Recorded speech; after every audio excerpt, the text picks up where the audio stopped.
Bonjour à tous et bienvenue pour ce nouveau live de révision d'histoire-géographie sur la page brevet. Alors on s'excuse, on sait, on a un petit retard de 10 minutes, un petit souci technique, mais tout va mieux. Je suis avec Vanessa. Bonjour Bonjour. Vanessa. Alors qu'est-ce qu'on va voir aujourd'hui? Alors aujourd'hui, on voit de la géographie de troisième. Alors normalement, ce sont des chapitres que vous avez déjà vus parce que c'est des chapitres de début d'année.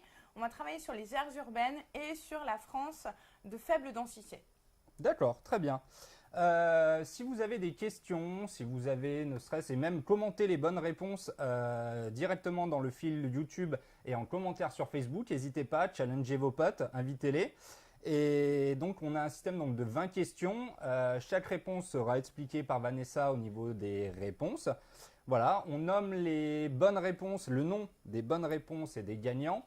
Donc n'hésitez pas à jouer le jeu et on va commencer tout de suite avec la première question. On t'écoute. Allez, c'est parti. Donc là, on travaille sur les aires urbaines et justement de quoi est composée une aire urbaine. Est-ce que c'est A, une ville-centre et la couronne périurbaine, B, la banlieue ou les banlieues et la couronne périurbaine, C, ville-centre, banlieue, couronne périurbaine ou D, ville-centre et banlieue?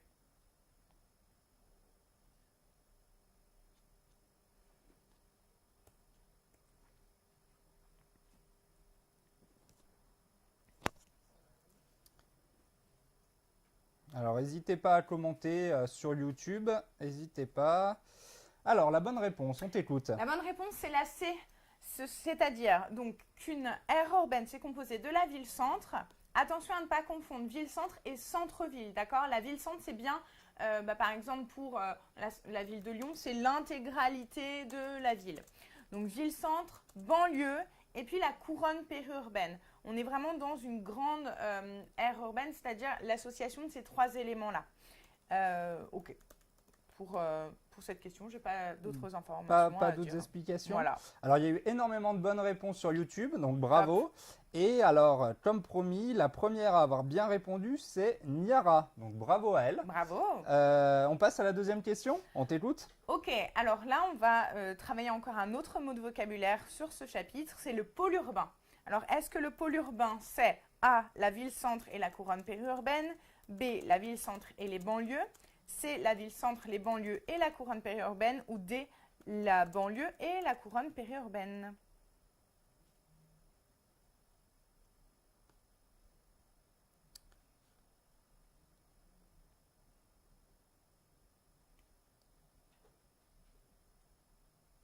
Alors, alors. Alors, beaucoup de réponses B. Un peu de A, un peu de C. Mais beaucoup de B. Eh bien, c'était ça, c'était la B, c'est pour ça. Alors, un pôle urbain, c'est composé de la ville-centre et de la banlieue. Donc, on fait vraiment la différence entre l'aire urbaine, qui correspond vraiment à l'intégralité de ce qu'on appelle une agglomération. Donc, on a la ville-centre, la banlieue, la couronne périurbaine, comme je viens de le dire, question 1. Et par rapport à la question 2, donc le pôle urbain, c'est uniquement les deux premières strates, si vous voulez, de cette organisation, c'est-à-dire la ville-centre et puis les banlieues autour. Voilà, donc bien avoir en tête ces deux éléments-là, ces deux éléments de vocabulaire qui sont indispensables pour votre année de troisième. Parfait. Alors, sur Facebook, c'est Hugo Grancher qui a répondu en premier. Bravo à lui. Et sur YouTube, il y a eu énormément de bonnes réponses, mais c'est Atef LDZ qui a répondu en premier.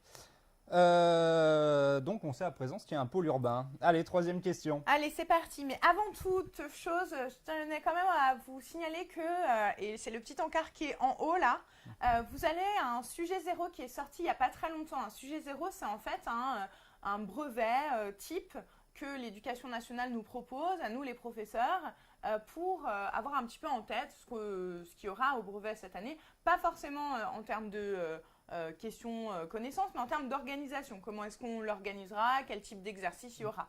Donc on vous a corrigé ce DNB 0 et vous pouvez y accéder. Donc vraiment, allez voir.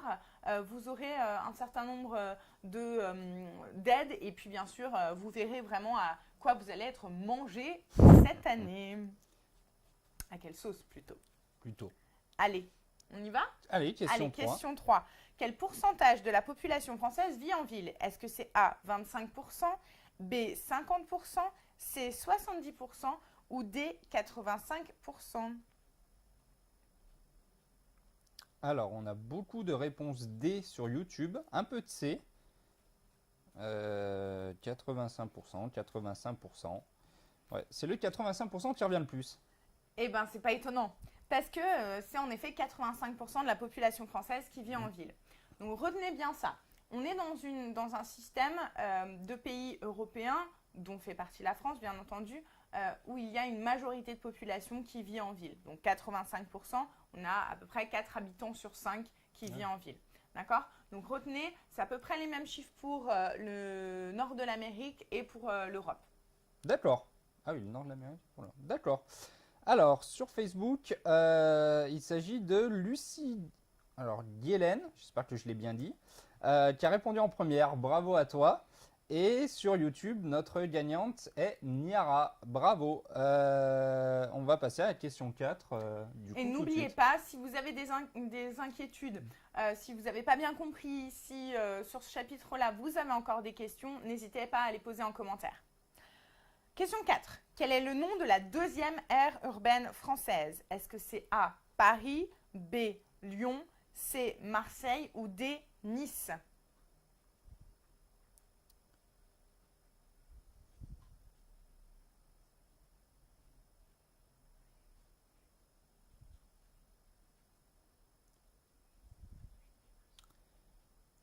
Alors. Sur YouTube. Alors, on a une question juste de Milaït qui nous dit comment accéder au sujet 0. Donc, le sujet 0, il te suffit simplement d'aller sur le site de DigiSchool dans la section brevet. Et là, tu trouveras le sujet 0, donc de brevet corrigé par Vanessa. Alors, beaucoup de réponses B, du coup. B, la périphérie lyonnaise. Eh oui, c'est la réponse B. Donc, première aire urbaine, c'est bien sûr Paris. On est à peu près 10-12 millions d'habitants. Donc, on est quand même une grosse proportion de Français à habiter à Paris. On a à peu près, on va dire, un Français sur 6, un Français sur 7 environ qui habite dans Paris. Ça, c'est la première. La deuxième, eh bien, c'est Lyon. Donc, deuxième aire urbaine française, bon, avec une proportion bien plus faible. On est entre 1 et 2 millions de la population française qui habite à Lyon. Et c'est en troisième position Marseille, Aix, troisième aire urbaine française. On situe bien l'aire urbaine de Marseille, comprend aussi Aix également. D'accord. Donc, c'est une très grande aire urbaine. Et Lyon comporte à la fois Villeurbanne, Vénissieux. Exactement. C'est toutes pour ça les banlieues et la voilà. couronne périurbaine. Donc, banlieue, c'est vraiment Vénissieux, tout ce qui touche Lyon, donc même Villeurbanne, et puis toute la couronne périurbaine qui est au-delà, en fait. Jusqu'à Saint-Étienne? Alors, pas encore. Il ne faut pas non plus déconner, on ne mélange pas les Lyonnais et les Stéphanois. Oui, je suis stéphanois, ça tombe bien. Moi, je suis lyonnaise. Allez, on t'écoute pour la 5e question. Allez, on est donc sur une aire urbaine encore, et je vais vous demander, normalement, vous avez une carte qui s'affiche à l'écran. Décale-toi si tu veux. Comment se nomme l'aire urbaine française qui est située au nord? Donc, il nous manque le nom de cette ville. Est-ce que c'est Lille? Réponse A. B. Nancy. C. Toulon. Ou D. Montpellier. Si, c'est bon. T'étais pas trop coupé. Ok, ça va alors.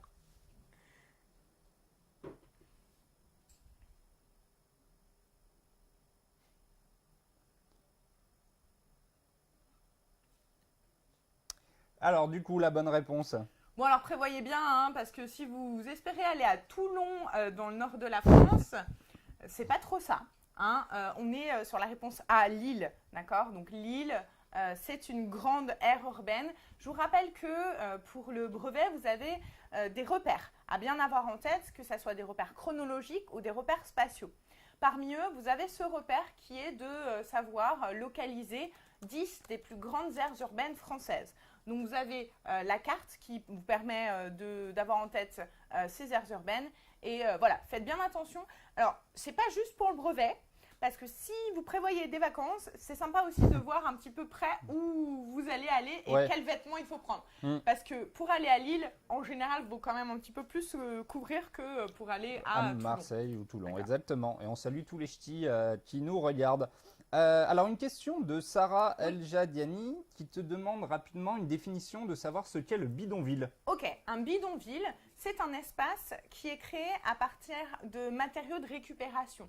Donc des populations qui vont arriver, s'installer dans une ville et n'ayant pas ou peu de moyens, ne pouvant pas par exemple louer un appartement, ils vont créer un lieu d'habitation à partir de matériaux de récupération, que ce soit des tôles, etc. etc. Donc c'est ça le bidonville. C'est un phénomène qui se développe beaucoup dans les pays pauvres, mais on a aussi des bidonvilles dans les pays riches qui accueillent les populations les plus pauvres, bien entendu. D'accord. J'espère qu'on a répondu à ta question. Une autre question de Léa Roquia, du coup, très généraliste cette fois. Qu'est-ce qu'une aire urbaine, vu qu'on est pile dedans dans le thème? Allez, l'aire urbaine, c'est vraiment l'organisation d'une ville-centre. Donc, je prends l'exemple de Lyon. Et puis, autour, on a toutes les communes qui gravitent et finalement qui ont l'influence de Lyon. Donc, ça sera les banlieues. Et puis après, la couronne périurbaine. Cette organisation, en fait, c'est vraiment le fait que la ville, elle influence les populations parce qu'elle crée des activités, elle crée des emplois, etc. Donc, c'est toute cette association-là qui engendre du coup une dynamique et qui crée une grande agglomération qui influence donc jusqu'à parfois une centaine de kilomètres. D'accord, Voilà. merci. Donc pareil, j'espère qu'on a répondu à ta question. N'hésitez pas à en poser si vous en avez, on répondra entre deux questions comme on vient de le faire. Question 6, on t'écoute. Allez, quelle métropole observe une croissance plus forte? Est-ce que c'est celle de la métropole parisienne? Réponse A. B, les métropoles du Nord et de l'Est, de la France, bien sûr. C, est-ce que ce sont les métropoles de l'Ouest et du Sud? Ou D, les métropoles de l'Est et de l'Ouest?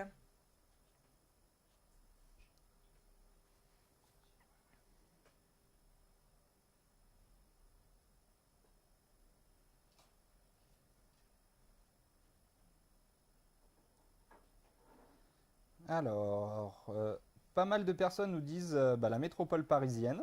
La métropole parisienne. Ouais, beaucoup de la métropole parisienne, mais je crois que c'est pas ça. C'est pas ça. Justement, il y a un phénomène de départ de la population parisienne. Alors, c'est pas non plus hyper marqué. La population parisienne, oui, la métropole parisienne ne perd pas vraiment de population de manière extrêmement forte.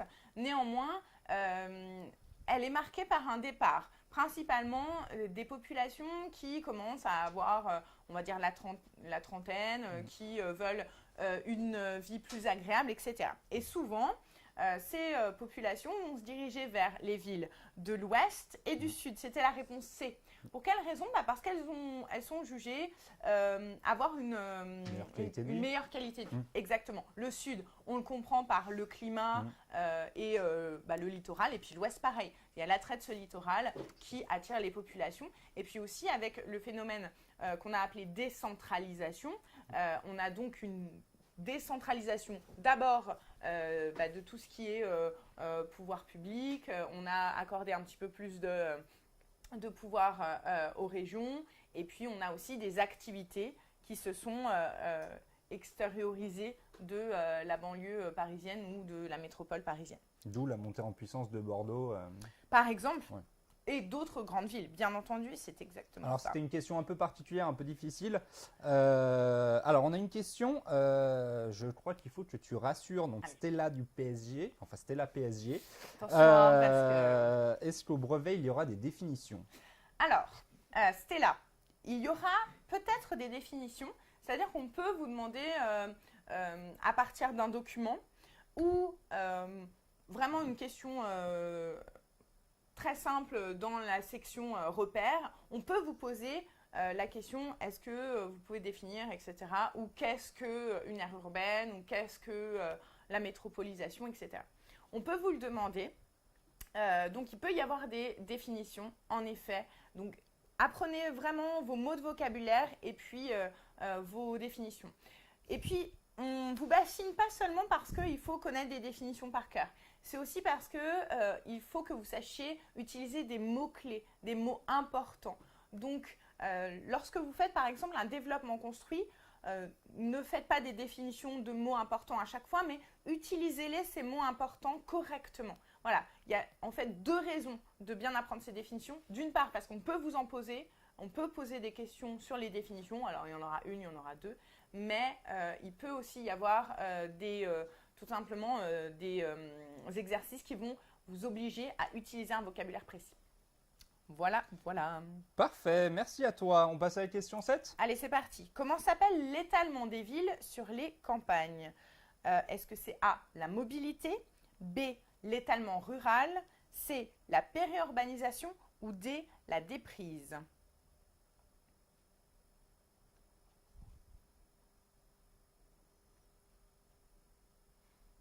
Alors, on a beaucoup de questions, mais qu'on répondra dans une partie sur la fin, surtout sur la partie questions. On se les met de côté, vous inquiétez pas. Alors, donc sur Facebook, il n'y a pas encore eu trop de réponses. On nous dit quand même la C, l'étalement rural. Alors, est-ce que c'est ça? Alors, C, c'est pas l'étalement rural. Ah non, pardon, c'est la périurbanisation. Pardon. Bah, c'est ça, oui, bien.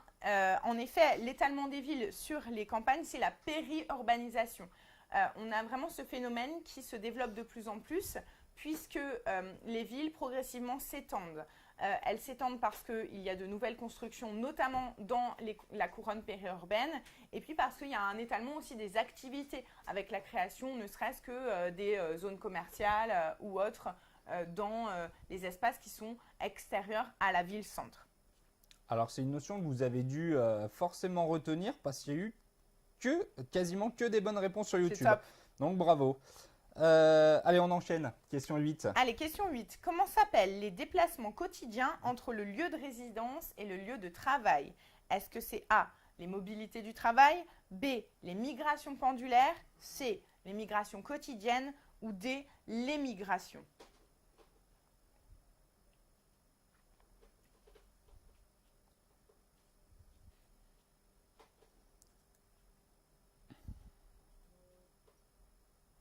Alors du coup, la bonne réponse. La bonne réponse, c'est la réponse B. Ce sont les migrations pendulaires. Les migrations pendulaires, c'est en effet le fait de se déplacer de son lieu de résidence à son lieu de travail, mais ça peut être aussi de son lieu de résidence à son lieu de loisir, etc. Ces migrations pendulaires, on les appelle comme ça parce que souvent, les populations ont tendance à ne pas vivre au même endroit que leur travail. On a par exemple une migration pendulaire entre les banlieues et la ville-centre, ou entre la couronne périurbaine et la ville-centre. Donc, c'est ça, ces mouvements qui sont répétés, qu'on appelle migration pendulaire, comme un pendule. Parfait. Énormément de bonnes réponses encore sur YouTube, donc ça, pareil, bravo à vous tous. C'est absolument parfait. Allez, c'est Question top. 9. On continue. Que concentrent les métropoles? Est-ce que c'est A, uniquement les populations, B, uniquement le travail, C, toutes les fonctions de commandement ou D, les fonctions de commandement culturelles? Bon, allez, petite question facile.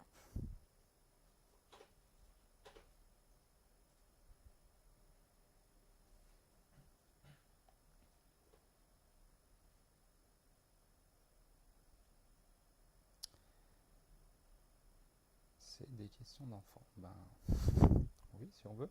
Alors la bonne réponse. Donc, ce sont toutes les fonctions de commandement, c'est la question, c'est la réponse C. Alors, il faut quand même avoir en tête que les métropoles, ça concentre à la fois les fonctions de commandement économique, culturel, politique, etc., etc. Une fonction de commandement, c'est bien l'optique de diriger. Donc, on dirige finalement de manière politique, mais on va aussi avoir une influence culturelle et bien sûr économique.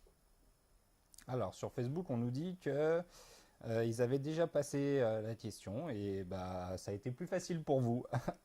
Question 10, allez on t'écoute. Comment appelle-t-on la concentration des activités et des hommes dans les métropoles? Est-ce que c'est A, la littoralisation, B, la grande concentration, C, la métropolité ou D, la métropolisation?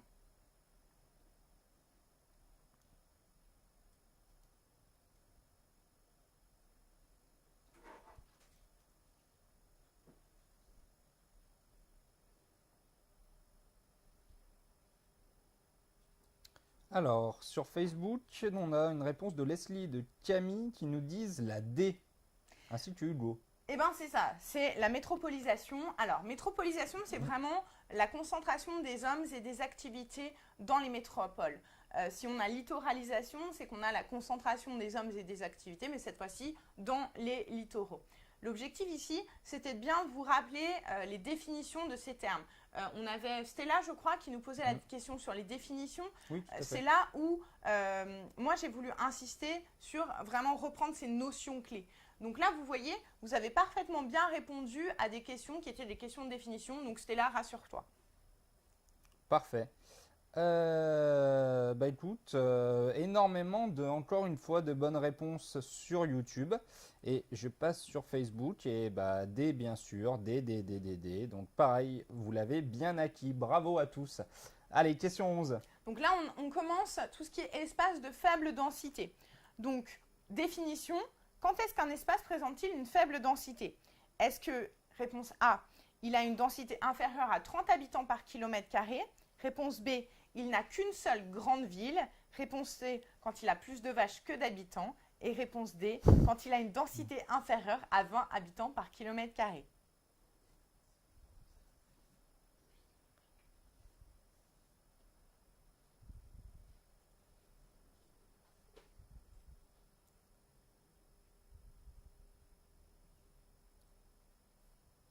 Alors, c'est mitigé. Ouais. Il y a un peu de tout sur YouTube.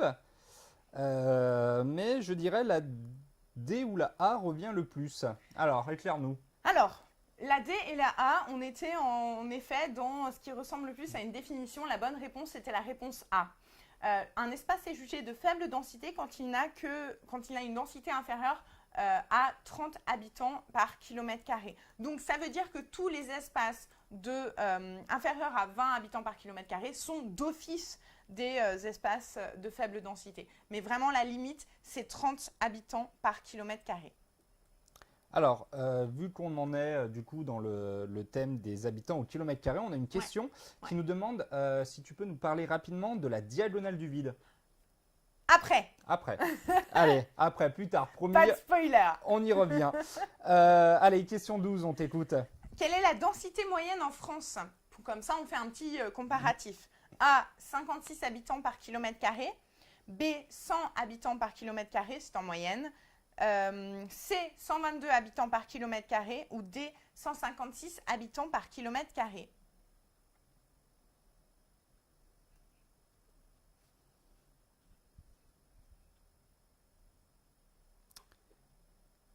Alors, qu'est-ce que nous avons comme réponse?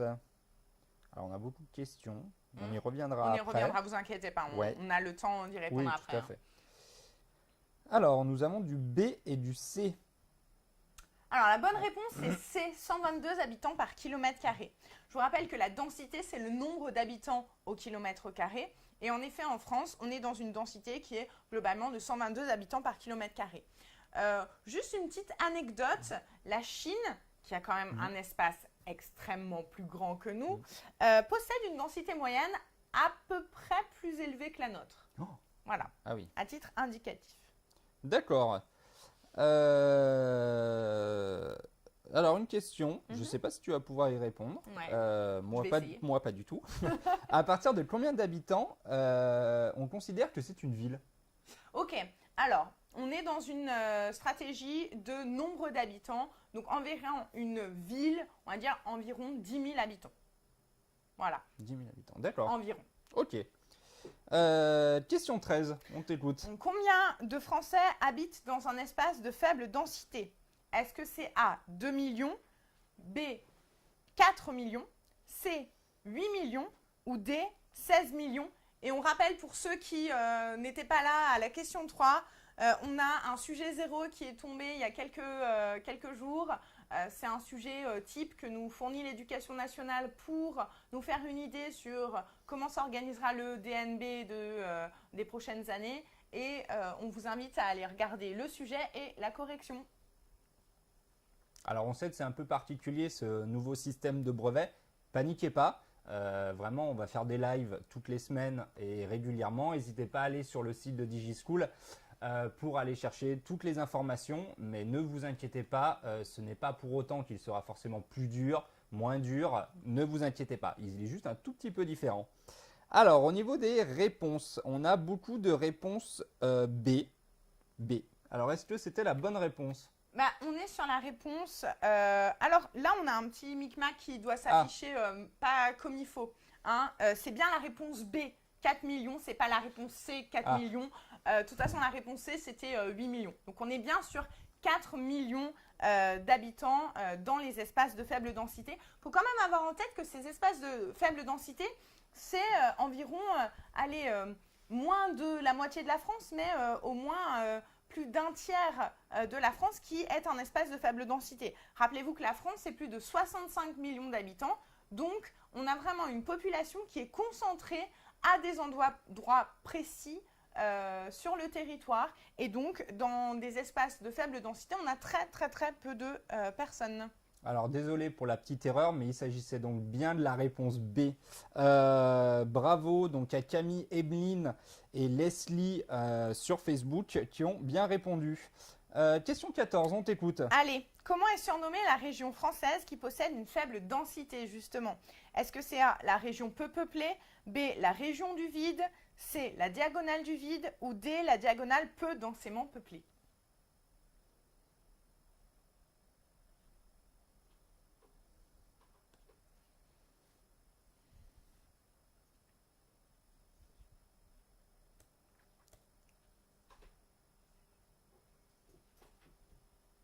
Alors, pendant l'attente, on a une question Oui. qui nous demande qu'est-ce que le sujet 0? T'en parlais juste avant. Alors, le sujet 0, c'est un sujet que nous fournit donc l'éducation nationale pour qu'on vous prépare le mieux possible, vous, élèves de 3e, à préparer le DNB. C'est-à-dire qu'on ait en tête comment on va s'organiser le DNB. Là, on a 3 exercices différents. Quel type de questions on peut vous poser, etc. Donc, c'est comme si c'était un sujet blanc, si vous voulez, du DNB qu'on nous donne pour avoir en tête un petit peu ce que vous pourrez avoir en juin cette année. Voilà. D'accord, merci. Énormément de réponses C. Alors, est-ce que c'était la bonne? Ah oui, c'est la bonne. C'est la diagonale du vide. Alors, pourquoi on l'appelle la diagonale du vide? C'est tout simplement parce que, si vous voulez, vous prenez une carte et si vous tracez un trait pour repérer les espaces qui sont peu densément peuplés, ça fait vraiment une diagonale qui divise la France en deux. On part du nord-est du territoire pour arriver vers le sud-ouest du territoire. Ça fait vraiment une espèce de diagonale du vide. Alors, pas tant que ça non plus, il ne faut pas non plus déconner, il n'y a pas personne, mais on va dire qu'il y a une faible densité dans ces territoires. Parfait, donc du coup on a répondu à la question qu'on nous avait posée sur YouTube. Si vous en avez, n'hésitez pas à nous les poser, on y répondra, on fera une bonne grosse session de questions à la fin de ce quiz. On t'écoute pour la question 15. Alors, question 15. Comment s'appelle le départ des habitants des campagnes pour rejoindre les villes? Est-ce que c'est A, l'exode rural, B, l'exode urbain, C, la déprise ou D, la rurbanisation?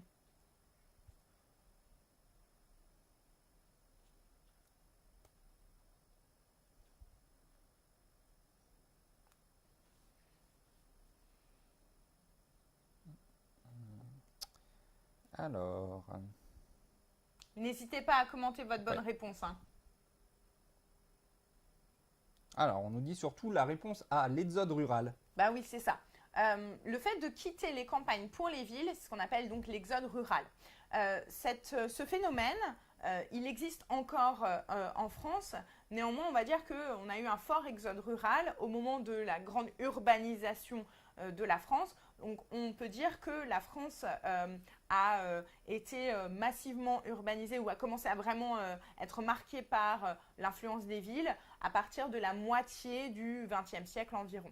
Et depuis, les villes n'ont cessé de prendre de l'ampleur, de grandir, et donc la majorité de la population française, comme on l'a vu, vit en ville de nos jours. Donc c'est bien l'exode rural. Les autres termes qui ont été utilisés, notamment déprise, ce sont des termes qui existent réellement et on y reviendra plus tard dans ce quiz. Alors, une question de Ghislain qui nous demande qui a créé DigiSchool. Alors, on va pas rentrer dans l'histoire de l'entreprise maintenant, mais n'hésite pas à aller sur le site de DigiSchool, tu as toutes les infos sur notre historique. Voilà. Alors, beaucoup de bonnes réponses. Donc, l'exode rural est un terme que vous avez bien saisi. Donc, bravo à vous tous. Et on passe à la question 16. On t'écoute. Comment se nomme le fleuve qui marque la frontière entre la France et l'Allemagne? Petite question de repères. Alors, c'est des repères, ça peut être un petit peu tout bête pour certains, mais il faut vraiment que ça soit positionné et clair. Est-ce que c'est A, le Rhône, B, la Garonne, C, la Saône ou D, le Rhin? Donc, la frontière entre France et Allemagne.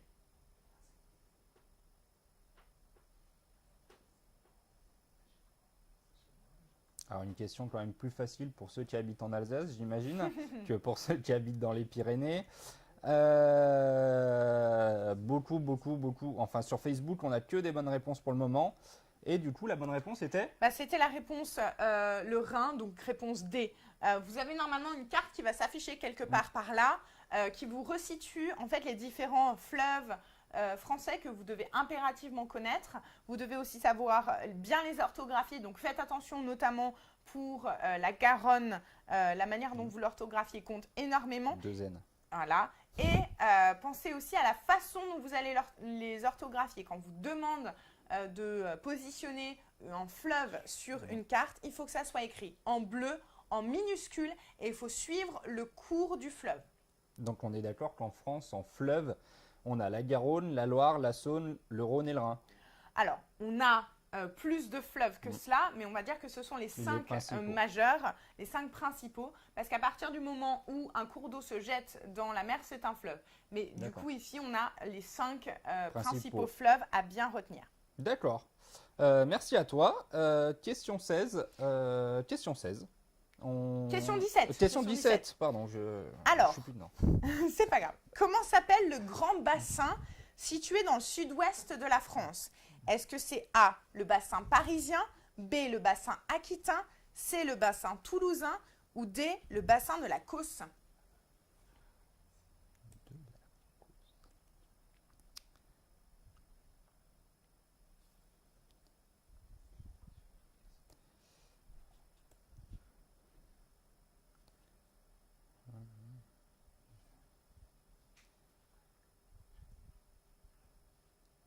Alors, sur YouTube, on nous dit surtout. Alors, il y a un peu de tout. Il y a un peu de tout, mais le B revient quand même, prend l'avantage. C'est ça, c'est le B, c'est le bassin aquitain. C'est un espace donc situé, alors vous aurez probablement une carte qui va s'afficher bientôt, qui est donc situé dans le sud-ouest de la France. Un bassin, ça veut dire que c'est un espace qui est en l'occurrence très propice pour l'agriculture. D'accord? Donc, c'est ce qu'on appelle le bassin aquitain parce qu'il est situé dans l'Aquitaine. Et bon, pour les autres, il existe vraiment un bassin parisien, mais il est situé autour de Paris. Alors, bravo à Rémi. Oui, plutôt logique. Bravo à Rémi, Céline, Aurore, Emeline et Hugo qui ont bien répondu sur Facebook. Et sur YouTube, il y a eu énormément de bonnes réponses. Je ne peux pas tous vous citer, vous m'excuserez. Sinon, le live durait environ 4-5 heures, je dirais. Alors, on t'écoute pour la question 18. Bon, allez, question 18. Quels espaces peuvent être en déprise? Est-ce que c'est A, les espaces touristiques, B, les espaces urbains, C, les espaces industriels ou D, les espaces agricoles? Et là, bien sûr, il faut avoir en tête la définition de déprise. Mais je ne vous la dis pas, sinon c'est pas drôle. Pas tout de suite. Déprise et pas déprime. Surtout pas. Oh, ça va, j'avais le droit de la faire.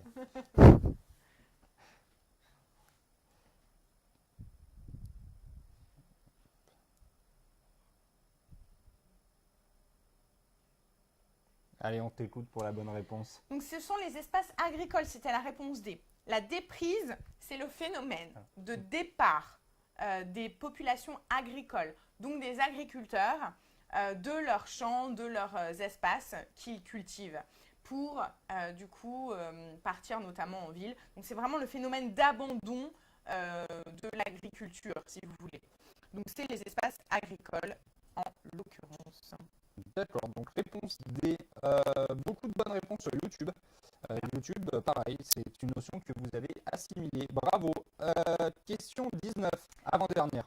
Allez, Là encore, c'est un repérage très simple, mais je vous rappelle qu'il faut absolument que vous ayez en tête les différents massifs montagneux. Donc, comment s'appelle le massif montagneux situé au centre de la France? Est-ce que c'est A, les Alpes, B, les Vosges, C, le Jura ou D, le massif central? C'est easy, mais on tient quand même à vous rappeler ces repères parce que parfois, j'ai des horreurs dans les copies. Les Pyrénées.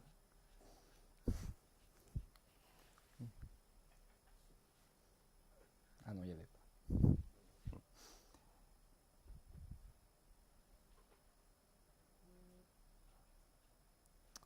Allez, on nous dit le massif central venant de Saint-Étienne. Oui, c'est la bonne réponse. C'est moi qui réponds cette fois.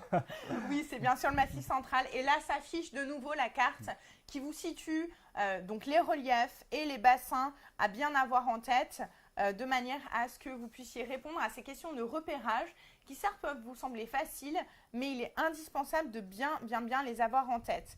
Donc, retenez que vous devez impérativement avoir les grands espaces de relief avec notamment les Pyrénées, le Massif central, les Alpes, le Jura, les Vosges, qui sont vraiment les indispensables à bien connaître. Je crois qu'on arrive à la dernière question. Eh oui, exactement. Dernière question, on t'écoute. Allez, la dernière question, c'est comment appelle-t-on les nouveaux habitants des zones rurales qui ont donc quitté la ville? Est-ce que c'est A, les néo-urbains, B, les néo-ruraux, C, les péri-urbains ou D, les ex-urbains?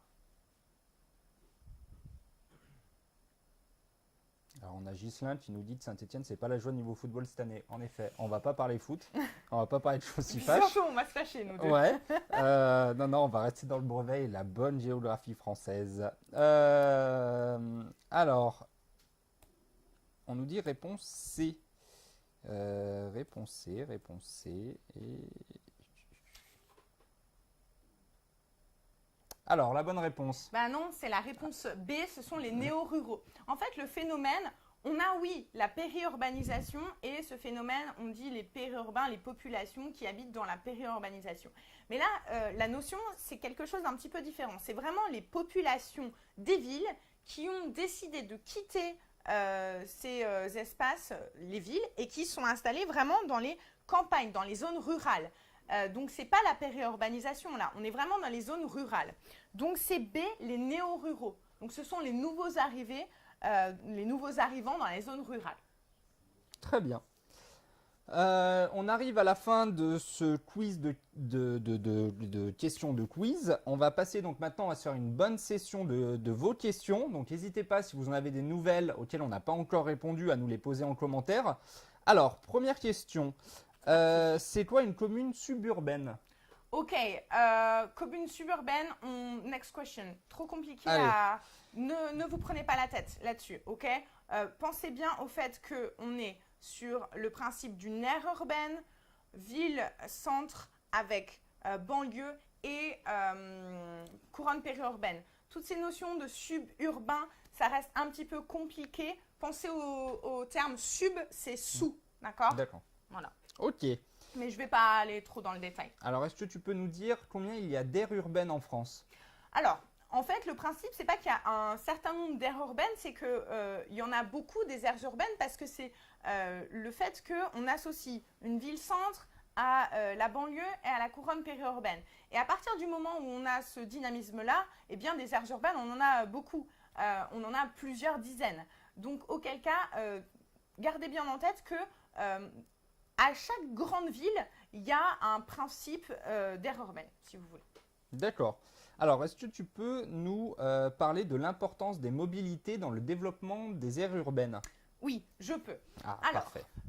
La mobilité, c'est le fait de se déplacer, d'accord? Et au sein d'une aire urbaine, l'aire urbaine, si vous voulez, elle s'agrandit pour deux raisons. La première, c'est qu'il y a on va dire, une natalité qui est importante dans cet espace, c'est-à-dire que les gens font des bébés. La deuxième, c'est qu'il y a des gens qui rejoignent cet espace et donc on a une augmentation de la taille de l'aire urbaine. Forcément, avec l'augmentation de la taille de l'aire urbaine, on a des mobilités qui se développent. Et ces mobilités, elles s'expliquent d'une autre façon. C'est aussi parce que le centre des villes devient de plus en plus cher et que ces centres-villes ne sont plus accessibles à toutes les populations et des populations avec des moyens moins élevés, si je puis dire, vont souvent quitter les centres-villes qui se gentrifient, donc deviennent plus riches et vont atteindre la banlieue. On a donc un phénomène de mobilité qui fait que on a une population qui est de plus en plus éloignée du centre-ville parce que elles peuvent rejoindre la banlieue, mais aussi la couronne périurbaine et donc avoir un mode de vie, on va dire, plus en lien avec la nature. D'accord. Alors, on me glisse en technique qu'il y avait une question pour savoir si les cartes allaient être où on avait les cartes. Donc, les cartes vont être intégrées sur le site de DigiSchool dans la section brevet. Vous pourrez aller les chercher et les récupérer et retrouver toutes les informations donc, sur le site www.digischool.fr. Alors, question suivante. Les espaces de faible densité sont-ils en crise ou au contraire plutôt dynamiques? Alors ça, c'est une bonne question. En fait, les espaces de faible densité, il peut y avoir différents cas. Déjà, on se dit que les espaces de faible densité, ça peut être des espaces touristiques, des espaces agricoles ou éventuellement des espaces où il y a une faible industrialisation. Bon, quoi qu'il en soit, ces espaces, ils peuvent être très dynamiques par le tourisme. Ça va être notamment des espaces qui offrent par exemple des stations de ski ou autres. Ça peut être très dynamique aussi du point de vue de l'agriculture, puisqu'on a des espaces qui vont être extrêmement productifs, qui vont donc avoir une agriculture intensive. Mais on a aussi des espaces qui vont être beaucoup plus ancrés, si vous voulez. Ça peut être des espaces agricoles, là encore, où, comme je vous disais, les populations partent. Et donc, ce sont des espaces agricoles en déprise. On peut avoir des espaces aussi en reconversion, c'est-à-dire qu'une activité qui était principale avant, ne fonctionne plus parce qu'il y a une compétitivité du fait de la mondialisation et on est obligé de trouver une autre activité. D'accord. Donc, il n'y a pas forcément une bonne réponse, si vous voulez. On peut avoir des espaces de faible densité qui sont dynamiques et des espaces de faible densité qui, au contraire, sont en crise. Alors, on a Claire donc, qui s'occupe de vous répondre sur YouTube, qui vous a copié-collé le lien du cours écrit sur les aires urbaines. Donc, vous avez juste le lien en description pour ceux qui sont sur YouTube. On l'intégrera sur Facebook, ne vous inquiétez pas. Qu'est-ce que la prise dynamique ? C'est une bonne question. Jamais entendu parler de ce terme, la prise dynamique. Eh bien, Sarah, du coup, désolé. Prise dynamique. Alors, il y a le phénomène de dynamique, d'accord ? La dynamique, c'est le changement. Mais alors, la prise dynamique, je ne sais pas. Bon. Désolée. J'ai jamais utilisé mon jeu. Alors, du coup, on n'a plus trop de questions, n'hésitez pas. J'en vois beaucoup qui me mettent qu'ils ont le brevet blanc demain ou dans la semaine ou la semaine prochaine. Ne vous inquiétez pas. Oui, vous avez beaucoup de choses à réviser, certes, mais le brevet blanc sert justement à, comme plus ou moins un entraînement pour le brevet de fin d'année. N'hésitez pas à aller sur le site de DigiSchool, parcourir tous nos cours, télécharger l'application Brevet disponible sur iOS et Android, où là vous trouverez des dizaines de quiz, des centaines de quiz et des centaines de fiches de révision ciblées par chapitre et par matière. Donc n'hésitez pas si vous avez un problème en géo, en maths, et autres, à vous refaire des petits résumés comme ça. Et puis, c'est d'autant plus une raison d'aller voir ce sujet 0 là qu'on vous a mis en lien plusieurs fois pendant le quiz, parce que ça vous permet vraiment de repérer quelle est l'organisation. Et pour vous rappeler un petit peu l'organisation de l'histoire-géographie, vous avez 3 grands exercices. Vous avez un premier exercice à partir d'un document. Vous avez 4-5 questions à partir de ce document. Faites très attention quand vous lisez les consignes parce que les verbes de consignes sont fondamentaux. Et là, je vous incite à aller voir les derniers lives qu'on a fait. Je crois que c'était en fin d'année dernière sur tout ce qui est méthodo. Le deuxième exercice, c'est du repérage. Alors forcément, cet exercice de repérage, il va vous demander plus de temps parce qu'en fait, vous allez maîtriser différents langages. Et à partir de là, en fait, vous allez faire ce qu'on appelle le développement construit. Là encore, allez voir les derniers lives qui ont été faits à propos de cette méthode et vous allez avoir soit des repérages en termes de chronologie, soit des repérages spatiaux. Donc, ce qu'on a pu faire là aujourd'hui en termes de géographie. Et enfin, vous avez un exercice en EMC, donc en enseignement moral et civique. Et là encore, c'est un document avec des petites questions. Et souvent, à la fin, on vous demande d'écrire un petit argumentaire. Donc, prenez vraiment le temps. Je vous incite vraiment à prendre le temps aussi sur le développement construit parce qu'il vous coûte pas mal de points. C'est environ une quinzaine de points sur les 50. Et puis, ça vous invite vraiment à réfléchir sur un sujet. Donc, suivez bien la méthode, revoyez les fiches et puis les lives à ce propos. Un grand merci à toi, Vanessa, en tout cas, d'avoir participé à ce live. Donc, on arrive à la fin de ce live. Je tiens encore une fois à remercier toute l'équipe technique qui travaille durement à la réalisation de ce live pour que vous puissiez réviser au mieux et participer à ces live quiz. Et ils sont nombreux. Hein. Et ils sont nombreux, on est nombreux. Je peux même les citer. Donc, merci à Tony, Cheng, Robin, Claire et Andrea de leur implication dans ce live. J'espère que ça vous a plu. N'hésitez pas à le partager à vos amis, à le regarder en replay, à revoir le chapitre et ensuite retourner sur le système de quiz. N'hésitez pas, suivez-nous sur Facebook, Twitter et Instagram. Je vous dis à bientôt, bonne révision, bon courage pour le brevet blanc. On croise les doigts pour vous et on vous dit à très vite chez DigiSchool. À très bientôt. À bientôt.